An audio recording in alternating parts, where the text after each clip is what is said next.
And obviously this is one of those press conferences that you never want to have to give in your community.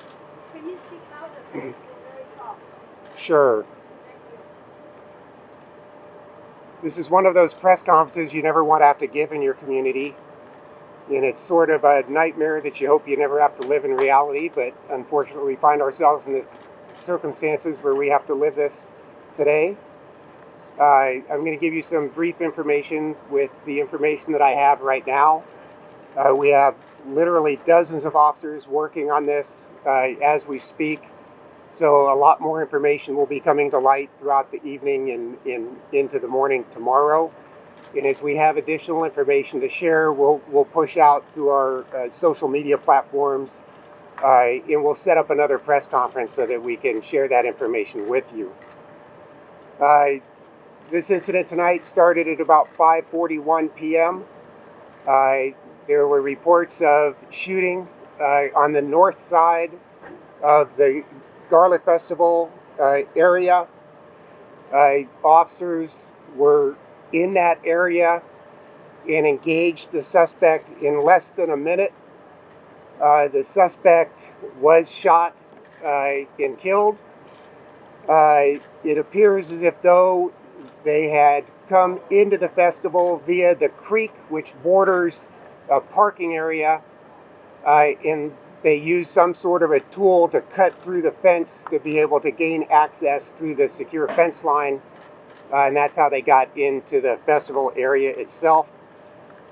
We have one suspect we know that is down. We have some witnesses reporting that there may have been a second suspect, but we don't know if that suspect was engaged in any shooting or whether they may have been in some sort of a support role for the person that we have accounted for. We have at least 15 people injured. We have 4 fatalities that we know of, including the suspect.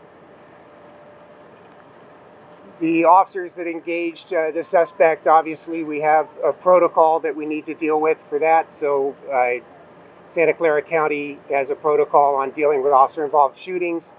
So that's just another layer of complexity with the shooting that we're investigating from the suspect. We put out a call for assistance. We had many officers in the park at the time that this occurred, as we do any day during festival, which accounts for the very quick response time. When we put out the call for help, we've gotten help from agencies all across Santa Clara County and Monterey County. And I can't thank those agencies enough.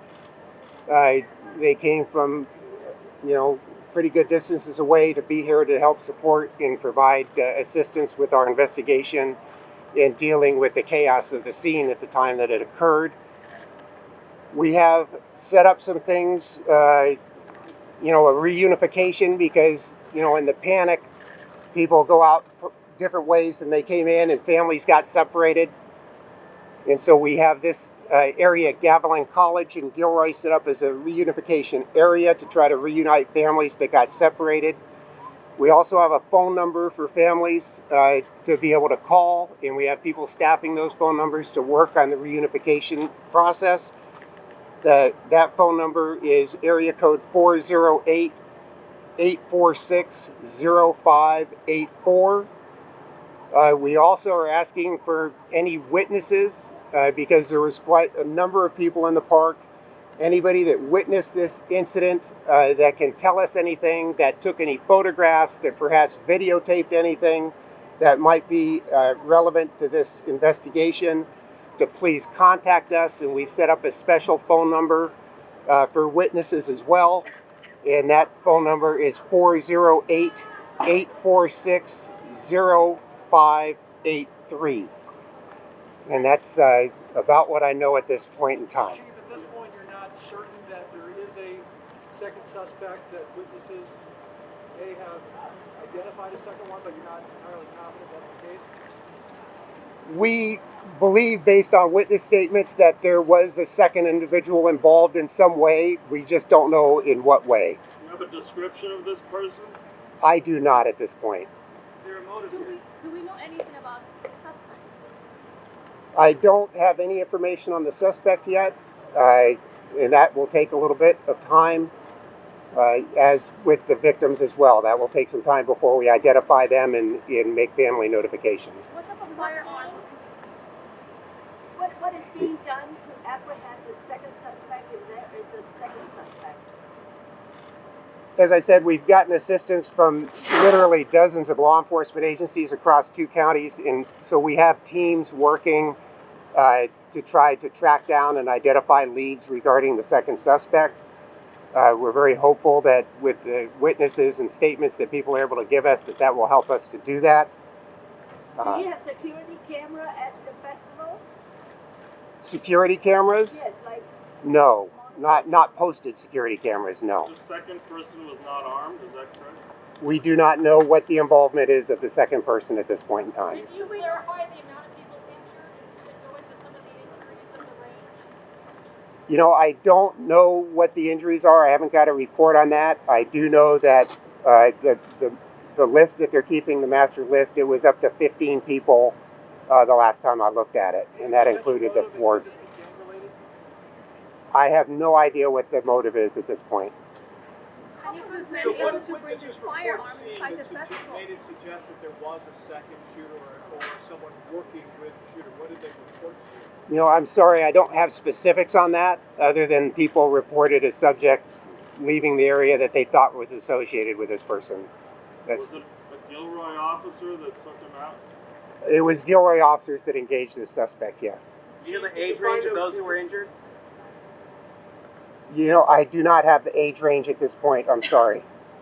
We'll be able to get more of that when we do an update tomorrow. You say if any children were among the fatalities? I do not know. Chief, what type of weapon was found? Can you tell us? He had some sort of a rifle, but I don't know what type of rifle it was. We talked to people who went to the festival that had questions about security. Do you know, did people have to pass through metal detectors, bag searches to get inside? Yes, they do have to go through metal detectors. They have wands that they use on people. They search bags. We have very tight security for getting people into the festival. Can you talk But more it about appears how that the this guy person got got into in? a fence, cutting through a fence, is that correct? The indications initially given to me is that they use some sort of a tool to cut through a perimeter fence to gain access. We heard reports that the shooter was dressed as a police officer. Can you verify that at all? I have not heard that. Chief, is the scene still considered active? It is an active scene. Because of the magnitude, it will continue to be active for some time. A witness said that the person that was the shooter was dressed in camouflage clothes. Can you confirm that? I do not know.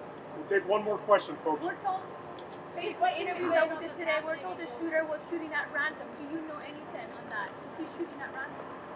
You know, I don't feel comfortable making an assumption, but it appears that way, at least initially, that it was somewhat random as he moved out into the festival area. And Chief, your just reaction to this happening here at this institution of an annual event that happens here? What's your overall take on this violence happening in your community? Well, and I'll make that the last question. You know, the city of Gilroy is an incredible community, and we have incredible people here. And I'm really proud to have been the chief here and you know, lead this force, because we have such a wonderful community and community support.